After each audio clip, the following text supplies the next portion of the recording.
Yo-yo. Sophie, having played on very good teams before, what's important managing expectations along the way when challenges come throughout a season? Yeah, I think it's all about communication, being the ultimate pro, just making sure you don't let things fester. But to be honest, I think everyone in here is just full of great energy. We know where we want to be at the end of the season, and so I think people are just coming in with a great mindset every day, wanting to learn, wanting to be the best teammate possible. And when I tell you it's a good, fresh breath of air, it is. And so you guys will see it soon. People have talked about setting expectations. Do you feel that this is a championship level group?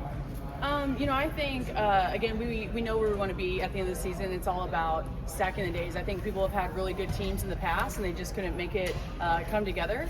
And so for us, it's making sure we have that rhythm, we have that chemistry, that we're keeping our locker room as tight as it can be and letting all the outside noise kind of do their thing, but making sure we're good as a whole. How do you go about trying to establish and develop that chemistry? Great question, because we have a lot of new faces here. You have a couple returners coming back here that are solid for y'all. Us, not y'all, it's us now. But I just think it's making sure that we know each other off the court. It's spending time, getting to know each other, getting to love each other. And I think when you kind of get to know each other off the court, that it naturally comes on the court, that you have that chemistry, you have that type of rhythm. But I really do think any championship team, they all love each other off the court. They know where each other comes from, and it makes it easier to go to war with them on a given night. You played on a lot of really great teams with a lot of really great players. So you have a lot of experience being able to shut out the outside noise and not pay attention to what fans and everybody is saying. How important is that to you to be able to do that, and have you been able to help this team be able to do that? Since I've been in the pros, I was with DT, I was with BG, and everything that kind of BG had to go through those couple of years. And so I know what it kind of feels like to everyone watching your every single move, and it's times 100 here. And so I think that they kind of went through last year, kind of had some growth pains a little bit, but I do think that we're just a tight-knit group right now, and I know it's only day 4 or 5 being together, but when I tell you that we all care for each other and we love each other and we want this to be a super special season, I think that that's what we really want, and that's making sure that we're fighting outside noise, protecting our locker room at all costs. And honestly, when you're dialed in and focused on a bigger picture, that kind of stuff is easier to kind of push away. You kind of get rid of the petty stuff and what everyone's saying because you're just so dialed in on your goal.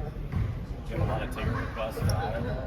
I have a lot of ticket requests everywhere. But yeah, being back in the Midwest, I've had about anywhere from 400 to 800 people reaching out already about tickets, and so I kind of forgot what it's like to be back home with family and friends. It's been 6 years since I've been able to play here since Missouri, and so it's going to be fun. I'm going to have a lot of people here to cheer on all of us. How's it been being back in the Midwest? Now you got a little taste of winter in the middle of March and April. That's always fun. Heck yeah! After practice yesterday, they had scalloped potatoes and meatloaf, and I was like, I am back in the Midwest, and I love it. So I'm all here. I'm for it. Did you make rival experience? How did that prepare you for now? Honestly, I did not do it. I watched it on TV a couple times, but I did some broadcasting for the Suns this off season and make sure that my body was just prepared for this season. And so I think they had a great experience. I think it's a really cool thing. You make money here in the United States, so you don't have to go overseas. I heard a lot of good things about it, and so I'm happy for those girls. Is that broadcasting maybe something you want to get into post-career? Absolutely. I think I have a lot of aspirations and passions when I'm done, but I'm a present person. I'm where my 2 feet are at. But I do think I could talk to a wall. Clearly, I'm a yapper, if you guys can't notice that. And so I do feel like that's probably in my future. You've done more. Say what? You've done some more. Yeah, a little bit. Yes, I have. Were you with the group that went to the Pacers game last night? You know what? I was getting my hair done. Oh, yeah. Thank you for noticing. But no, I didn't. I was going to go, and it was a heck of a game, but I was watching it on my phone. So congrats to the Pacers. Being from the Midwest, it's a completely different fan base in the Midwest than it is everywhere else. What's the excitement level going into Carver Hawkeye this week? I love it.